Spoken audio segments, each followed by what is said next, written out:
911, what is your emergency? Units respond code 3 to a 1050 on the highway. Vehicles are blocking multiple We're en route lanes to the of travel. hospital. Patient is currently having We've got a cardiac 4-alarm arrest and has fire been here. intubated. Send additional Protesters are trucks. outside of City Hall and they are not complying with our Out orders on 1. to Hold the disperse. air. In a rapidly changing world for first responders where it seems that every day the rules and norms are changing, there is one voice you can count on to give you the latest in emergency news. That is Lifeline.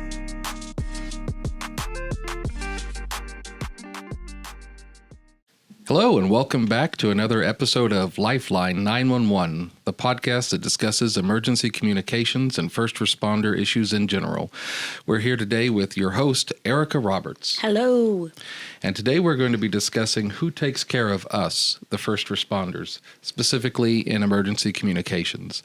Now, this job is very stressful in terms of not only the work type that we have, but also the missing nights, weekends, holidays, family events, birthdays, and it can really get under people's skin, and especially if you do it for a long time, it can really kind of wear you down and drive that passion out of you. So we're going to kind of talk about some ways to kind of avoid that and how to mitigate it if that's happening. So Erica, let me ask you, who is it that does take care of us? We have to, because ultimately in this community, let's be honest, the public, while they are curious, they don't know as much about it as we probably would like. And Hollywood does not really help. You're telling me the call with Halle Berry is not like letter specific and actual to what we do? I cannot. You haven't like followed somebody that got kidnapped and No. like freed them from the car? Okay. No, Okay. never done that. There's a few things that they had pretty accurate on Yeah. there, but it was not that. Okay.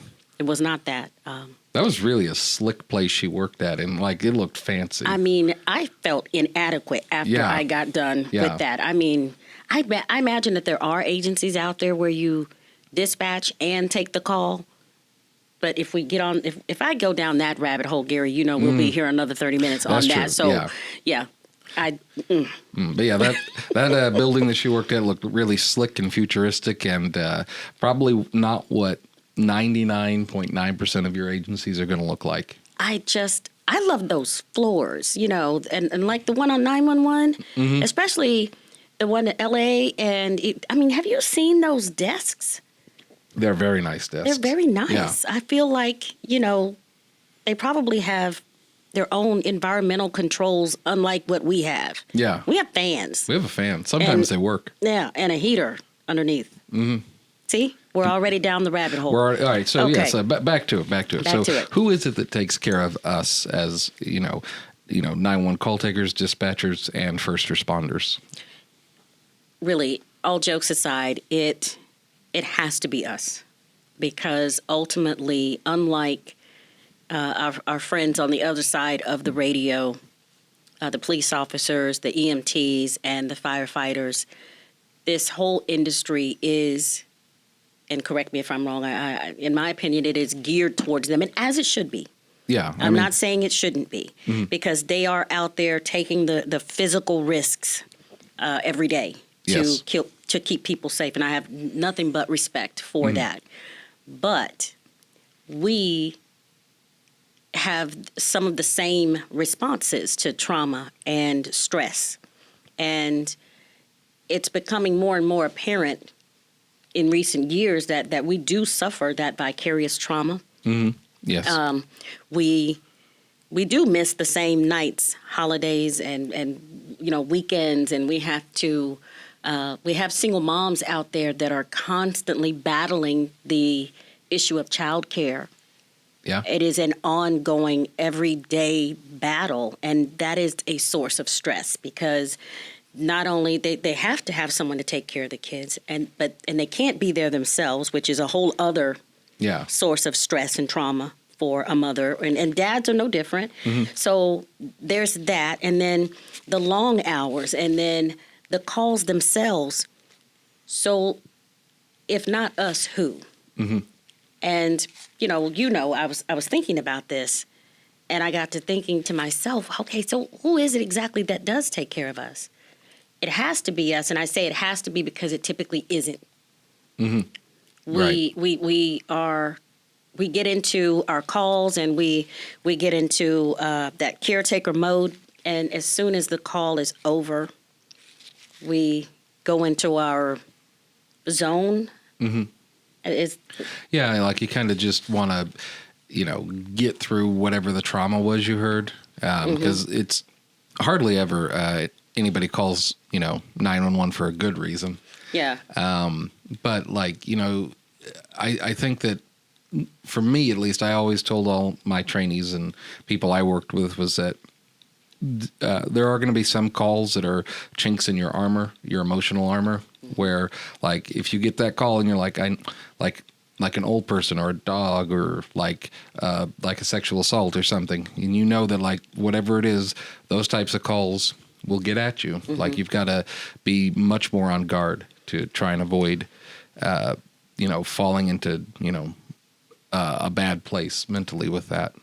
so, which I think is a great. That leads me to my next thing. So, when you, as a colleague, let's take you and I for example, we're side by side and we're taking calls and working calls, whether it be the radio or the phones, and I see over time Gary's not as chipper as he typically is, or as talkative, or he seems to be much more dark. The humor has changed.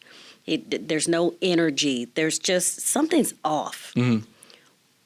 We, in this environment, typically go, well, what crawled up his, Yeah. you know what?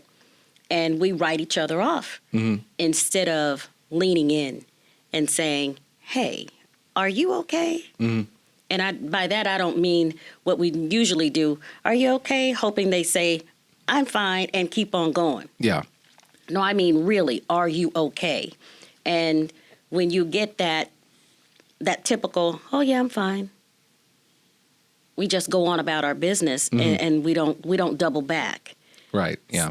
So that's just been on my mind of late. We don't double back and check on each other and check in with each other, and we don't press when we get the pat answer.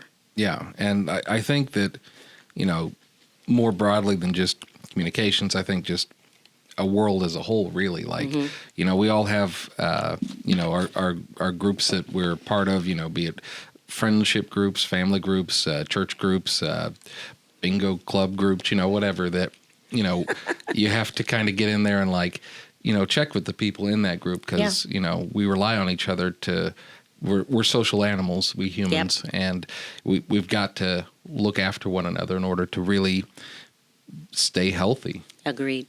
And if we're not healthy for each other, then how healthy are we going to be for our public and our first responders? So just in thinking about that, so we know we already have to check on each other.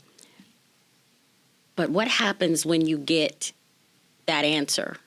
Well, I'm thinking, about hurting myself, or maybe they don't come right out and say it. But because we deal with it all the time, we know some of those sentences that when we hear it on the other end of the phone, what do? Yeah. We ask, John, are you thinking about hurting yourself? Have you tried? What happens when you hear those words? Who do you tell? Right. And I think most departments have policies of required reporting. Yeah. And it used to be that it was just sort of like supervisors had that requirement to report, but it's kind of in the last couple of years been open to every employee has that duty to report anybody with, suicidal ideations, anybody that's going through an abuse of any kind, because like you have to get some help because that person obviously can't do it alone. Agreed. And they're in it, so they may not be able to see their way out because they're in it. Yeah, and they may not even realize how much they are in it. Agreed. Because I don't know about you, but like typically most of the people in the industry, I think, have sort of gallow humor. So, Yes. If anybody's from EMS listening, you know what I'm talking about. I've heard your guys' jokes. I know what you're doing. Yeah, it's pretty cryptic stuff. But that's I think for me at least, a healthy mechanism to kind of dissipate some of the stress and tension and sorrow that comes with the Yes. particular work we do. Like if you Yes. can't joke about it, then you got to kind of take it seriously. Yeah. But they're like, you do see people that like that starts to get like really. It's not even. It becomes not a joke anymore, I suppose. Yeah. And that's when you have to really look out for that. And you can't be afraid of how they're going to feel about having someone report or having you dig a little deeper or, not be satisfied with that quick, oh, I'm fine answer. Yeah. And like, we've really got to like look after each other, which I think kind of leads us well into sort of like the first major group of people that like who takes care of us, which would be a peer support system. Yes. So can you talk about that a little bit? So, for anybody that doesn't know what peer support actually is, it is exactly like it sounds. These are a group of your peers, and if you're a police officer, then we know that they have a robust peer support. I believe firemen and EMS probably does, but you may not know it, but communications has the same, especially here in Austin. We have a robust peer support. We have people that are supervisors, that are call takers, that are dispatchers. We have leads. It doesn't really stop at a particular job title or rank, if you will. The idea being that rank doesn't matter. You're just trying to counsel each other through difficult things, which, I think is a good kind of direction to take it. And it is absolutely confidential unless you are telling them that you are going to harm yourself or harm someone else. You're going to commit a crime. And of course, that's where that duty to report comes in. It never really leaves.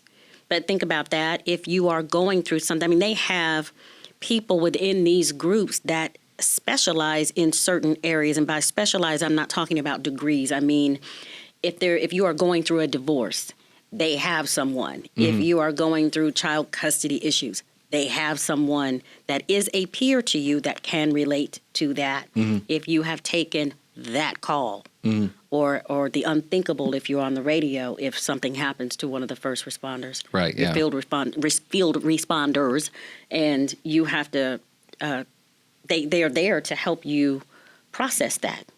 And there are resources that they have at their disposal that they can hook you up with that you may not come to mind immediately.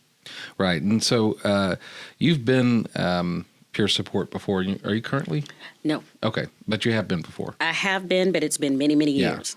And did... Actually, you know what? I'm sorry. I got some of the training, but I didn't actually get to the actual class. I know it sounds ridiculous because I was training every single time the class came around. So I've read a lot of the books, a lot of the trainings, so I can do it. But if you call it official, unfortunately, I didn't get to go to the classes. Yeah, and I mean, like as you said, it's kind of it's not really like a de jure. It's more of a de facto kind of position anyway. It's someone that's empathetic and knows how to kind of help you through difficult situations. You don't have to have a degree or anything like that, but just you have to be able to talk like a human being does, which is challenging for some people, But we're actually supposed to be really good at it. Who? Us. Us who? Us communicators. Oh. Work with me, Gary. Okay. Well, I'm not very good at communication. You'll have to forgive me. Wow. But yeah, so it's good to have like a group of people in your department that are dedicated to kind of talking to one another. And I would highly recommend that if you're out there and your department doesn't have that, you start to get one going because it's a really good kind of first person to kind of go to. Just having somebody on the shift there and you can be like, hey, go talk to Fred. If Fred's been divorced 5 times, he knows what you're going through. Well, and if Fred is willing to have a conversation, that doesn't bind him to your outcomes, right? Yeah. He knows he's just there to lock arms with you, even if it's just for a little while, and be your sounding board. Sometimes that's all we need. Yeah. It's kind of like the modern day like bartender, just Yes. going in there and he's got his glass that he's polishing. He's like, "What's on your mind, Mick?" Yeah. And everybody tells Yeah. the bartender all their sorrows, and the hairdresser. Yep. The That is hairdresser. a real thing. And now the nail tech. Yeah. Me personally, I hate it when my hairdresser talks to me. I don't have a hairdresser. I guess my barber. That is awful. Yeah. I'm just there to get my hair cut and go home. Anyway, again, we digress. Okay. That's scary for you folks. But yeah, peer support, it's really, really important. And, it can handle like I think a really wide range of sort of the initial issues. But most departments and cities also have something called EAP. Yes. And can you talk to us a bit about that? I have had some personal experience with the Employee Assistance Program, which is really what that stands for. And I have a deep respect for that entity. And if you've never had a reason to reach out to them, that's awesome. But should you ever need to, the best way I can say it is I have seen them help people from, and myself included, after the death of a parent. And very specifically after my dad passed, my mom, who lived in the home with me after he passed, was just not doing well. I wasn't doing well, but she wasn't doing well. And so now you had two people that weren't doing well. Yeah. And there was, for a while, we didn't know what to do. We were trying to console each other, and it just wasn't working.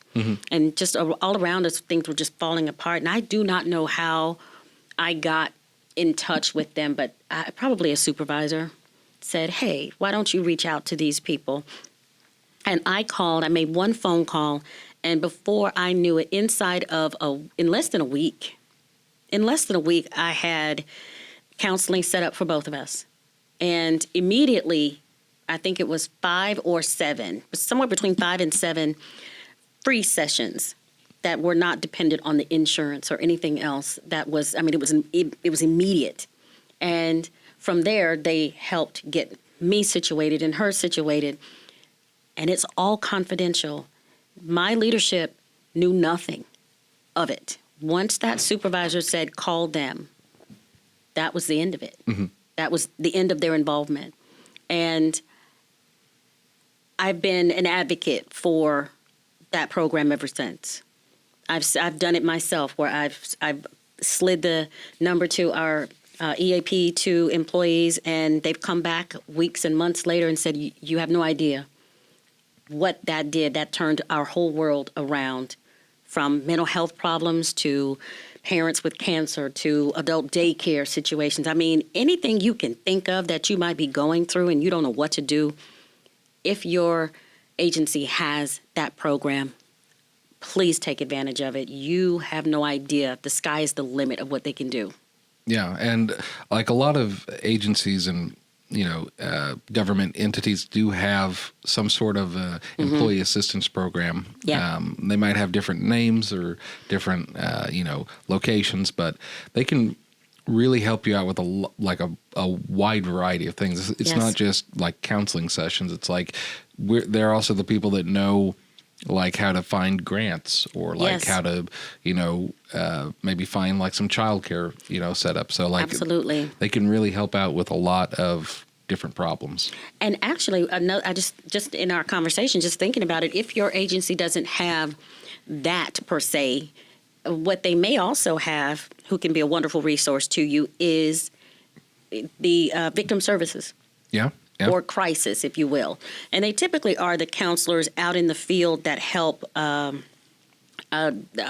citizens when they're going through like a death Yeah. or some sort of abuse situation to help, a guy or woman get out of an abusive situation. They are a wealth of knowledge and resources for you. So, and most of the time they are licensed clinicians. So they are a good resource, at least to become familiar with. And even if they have to pass you off to someone else, at least you can have that initial conversation with them. Right. Yeah. To kind of get started. 'Cause You have to be willing to pick up the phone, or you have to be willing to accept the hand. And just like EAP and peer support, it's confidential.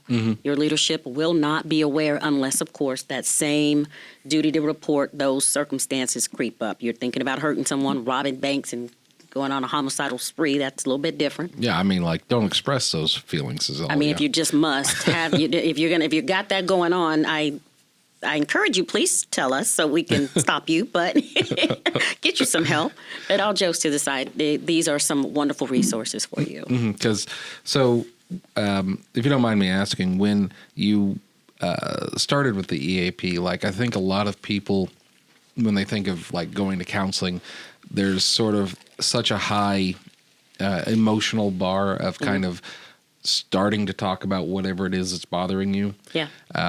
It's really hard for people to kind of get over that, especially people I think that are first, like emergency communications personnel, first responders, because we kind of have it in our heads really hard that we're the ones that help others, so we can't go get help. Yes. And I think that causes a lot of people to forego assistance when they need it. Absolutely. And so what I would tell you is try your best to, I don't know what the word is I'm looking for. Try not to lean into the stereotypes that you hear about and see on TV. I did not lie on a couch. And I did not have some, stereotypical person with these Coke bottle glasses looking down their nose and writing down on a piece of paper. It was a conversation. That's not to say that they did not make notes, but the thing that struck me, now that I think about it, the thing that struck me most was they were not there to fix me. Right. They were there to help me come to conclusions about what was going on in my life. There was no judgment. And if you find yourself in a situation where you're not comfortable with the person sitting across from you, make a change. Yeah. It's literally that simple. But I was fortunate. I had good chemistry with the person that I was speaking with, and to my knowledge, my mom did too. I don't ever recall hearing her express anything other than that. But I would say it comes down to you realizing your why for getting the help that you need, whether it be other family members, your children, your spouse. It's bigger than your fears, actually. And your fears are just like the boogeyman underneath the bed. It sounds a lot bigger and scarier in your imagination than it really is. They're there to help. Yeah, because I think a lot of times that people that are first responders, we are so, I don't want to say worn out, but a lot of our sympathy is used up during the workday. Yeah. That oftentimes we fail to bring that to the people that are most important to us, the people we go home to at the end of the day. Absolutely. And having sort of some help with that, like you had with your mom, or anybody else that you have in your family, can really help to avoid a lot of really negative situations that people can find themselves in. And I think that if people reached out for help more, that would help solve a lot of the bad endings to relationships we see. Yes, because if we're honest, we take a lot of that stress home with us. And you might not be that person that needs a professional counselor. You might not need that type of help. So maybe you just need a different way of processing the end of your shift. Yeah. You might be the person that needs to, instead of, and I get it, especially if you've got small children, or, if you take that person that works the night shift, you get off at 6 o'clock, the kids got to be at school by 7:30, you are beelining it out the door, you've got to get there. So what do you do on your way home? How do you decompress? How do you let go of the shift so that you are present for your family in whatever capacity you have to be. So say you are mom and you got to beeline it to the school. You got to get home, get the kids up, get them fed, get them blah, blah, blah, all the things, right? So if you are still at work mentally, when you walk through the door, what are they going to get? Yeah. They're not going to get the mom. They're not going to get the spouse. They're not going to get the friend, the whatever. They're going to get the 911 operator, dispatcher who's carrying all this crap around with them when they walk through the door. So how do you decompress? Can you tell I'm passionate about decompression? I'm sensing it. I'm picking that up. It's a big thing, though. Yeah. Because in my 24, I can't believe I'm saying this today, I had to do the math. Oh, no. I just realized I've been lying. I've been saying it was 23 for the longest time. It's actually 24. 1 year closer to retirement. I know. Not really, because I left and I came back. And so that's a whole other thing. That's a whole other thing. But anyway, decompression, my point is, decompression is so important. It doesn't have to be as big and deep and dark. It can actually be as simple as 10 minutes in your car. Yeah. Before you leave the parking lot, before you actually pull out of the parking lot, the gate, whatever it is, take 10 minutes and shed the day. And think about where you're on your way to. I don't have small children at home. I don't have any children, but I have a spouse who does not see me. And as a supervisor, I have stuff coming at me all day, every day, in 15 different directions. So on my way home, I shed the day so that when I walk through the door, I am present with him. And I don't go in as the supervisor who's off duty, just happens to be at home. Because that's a whole other ball of wax.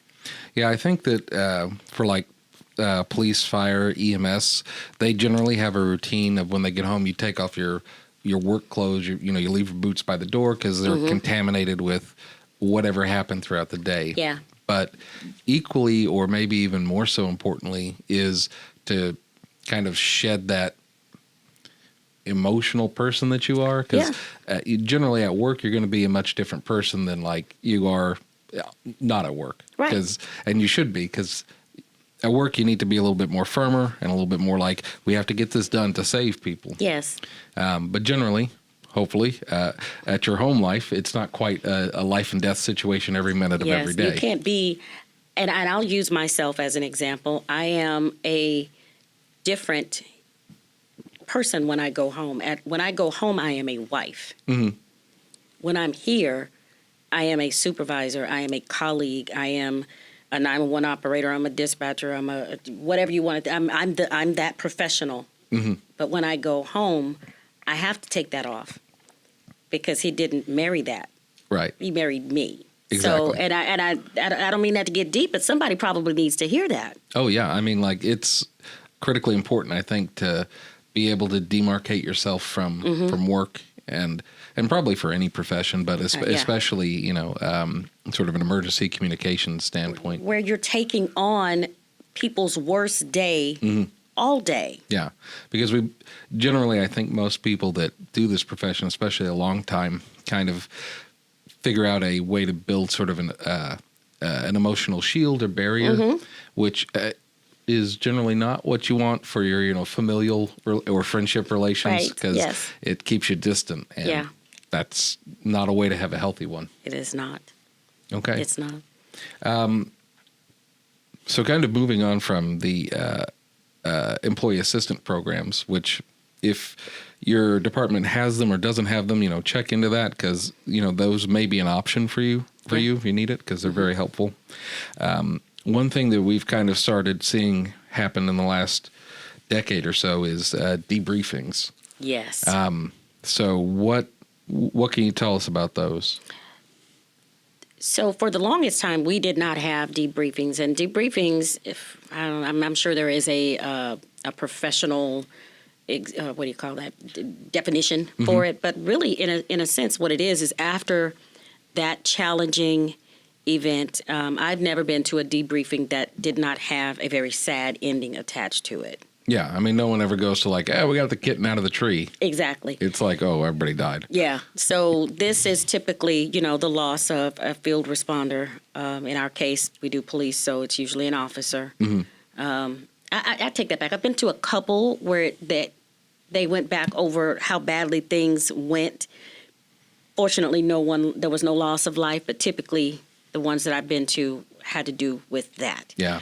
But it's when all the players come together in the same room and rank is not present in the room. So all of the officers, from the lieutenant to the sergeant to the corporal to the line officer to the 911 operator that took the call, or however many there were that took varying parts of the call, and every dispatcher that touched it, whether it was the first one who sent this call and 2 or 3 different channels handled it, everybody involved. And I've seen them be as big as 20 people Yeah. Yeah. from an incident. And everyone gets to do exactly that. They debrief. You get to hear that story from every perspective. And it is, for many years, debriefings were not something that us as communications were invited to. It was just police, and they went and debriefed each other. We were left to continue to watch. I'll never forget, one of my colleagues put it, we were left to continue watching the horror movie, with our eyes closed. Yeah, that's a good way to put that. She literally, because what happens is we're not there, and we second guess our part in it because we don't know what our part in it was and what it meant to the other players. So when you have that debriefing, it is wonderful to hear the officers say, I'm so glad you got that description when you did, and the way you put it in there helped me figure out this, and this. And you watch the picture come to life, and everybody walks away able to cry if that's what needs to happen. And I've seen some big old burly guys Start shedding some tears. I mean, boo-hoo-hoo. But what I love about the debriefings, if there's anything to love, is rank is non-existent in the room. There is no sergeant. There's no corporal. There is a facilitator, of course. You have your psychologist or psychiatrist. I can't remember what that is, but you know what I mean, that person. Yeah. And what happens in the debrief stays in the debrief. You don't walk out and say, that big burly so-and-so, he cried like a baby. Nope. And everybody gets to shed their insecurities with regard to their part in the calls. It's just a really healthy way to close the book on that. Yeah, no. I haven't, thankfully, knock on wood, had to go to one. But from all the people I know that have gone to them, they all say they're very helpful because you get to kind of just talk about what happened without worrying about getting, written up for something you screwed up or anything like that. Yeah. It's just kind of talking about like what happened, what part of the process he's worked, what part didn't, how your perception of the event was kind of going down and why you did some of the things you did. Yeah. And not only is it a good opportunity for sort of emotional closure, but to also kind of just take a moment and analyze why you may have made some of the decisions that you made. Absolutely. And you're absolutely right. And it is from a dispatcher's perspective, you will wonder sometimes, to my colleagues who are listening, did I hold the air fast enough? Or did I wait too long? Or should I have closed the channel sooner? Or should I have, did I send enough backups? Did I? You're doing all of that, and you come to find out, actually, everything you did was spot on. And it's hard not to sort of play Monday morning quarterback every time, because that's an event that'll kind of just go in your head. Yes. But really, most of the time, you're going to make the best decision you can, given the information available to you. Yes. And that's part of that's what we do every day, all day. So, and that's another thing that we can do for each other as peers. We can encourage each other. And if you see someone has taken a difficult call, talk to them about it, especially if they're newer. Yeah. Because they're constantly second guessing Yeah, themselves. what did I do wrong? What did could I do? Yeah. And it could be absolutely nothing. Because, you and I, we do that a lot, especially when we have a wave of newbies coming Right, yeah. through. And they're all 15, 20 of them are released from training at the same time. Mm-hmm. And they're all on shift at the same time. And it's just a revolving door where they're like, I just did this and I made this decision. And we're going, that was exactly right. Yep. Yeah, but, and they're trying to convince you that something that they did was not right. You're going, no, it was right. Mm-hmm. But I wonder if we, as a collective body of 911 operators and dispatchers, said, you know what, that was a good job. You did a good job on that. Yeah. Or, yeah. or hey, that was good, but maybe, next time, maybe consider this. It's all in the way that you do it. Maybe that's another way we can take care of each other, because what we tend to do, you know where I'm going, is we tend to eat our young in this Yes. profession. Yes. And it is the saddest thing, and I still don't understand it, and I think I will go to my grave confused These by are that. the people that are going to be covering your vacations. Why are you making them quit? Exactly. And on top of that, Gary, you ready? We're going to die. No, Yes, never. yes, We we're are gonna- we are immortal on Nope. this podcast. No, You heard we it are- here. Nope, we are going to die or retire or both. And we have to pass the torch to somebody. Mm-hmm. Why not the one sitting right next to us, so that in 15, 20 years, they can be us, Yeah. carrying on the Lifeline podcast. Exactly. Yeah. So if you're interested in carrying it on, write to me. Okay. But yeah, so like debriefings are really, a critical part of getting closure, especially on those really difficult, complicated calls. And as you said, they typically don't have good outcomes. So Yeah. they help you, as you put it quite well, kind of close the book on that. Yeah. So you can kind of move on, and kind of coupled with the peer support and the employee assistance programs, those are all meant to help support, you as a first responder, Yes. in order to kind of get through the difficulties and the constant trauma of the job. Yeah. But I tell you what, and this may sound like something out of a movie, but while those things are all great, nothing takes the place of just saying, hey, how are you doing? Yeah. And I mean really asking the question, waiting for the answer, and being prepared to act or tell someone if you don't like the answer. Mm-hmm. Yeah, that goes a long way. A long ways. To just ask somebody how they're doing. Just ask and wait for the answer. Mhm. And hear the answer. Yeah, because I like, especially today in our world, like everything's over text messages, over phones. Like there's very little, human contact. So to actually take a moment and appreciate the humanity of someone else and maybe Yeah. the pain they're going through. Yep. Because there may come a day down the road when they do the same for you when you need it. Yep. Because it can make you feel good to just be acknowledged.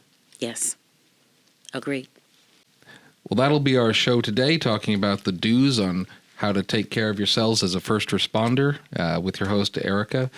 There's a lot of good resources out there, and I highly encourage everyone who works as a first responder to seek those out, because there's a lot of helpful tidbits and tricks and resources that are there for you to use and for your family, because we're all sort of a big first responder family here. Absolutely. And looking after each other is key to success and really survival, I would say. Absolutely. And if you happen to not be in a position where you need these now, that's great.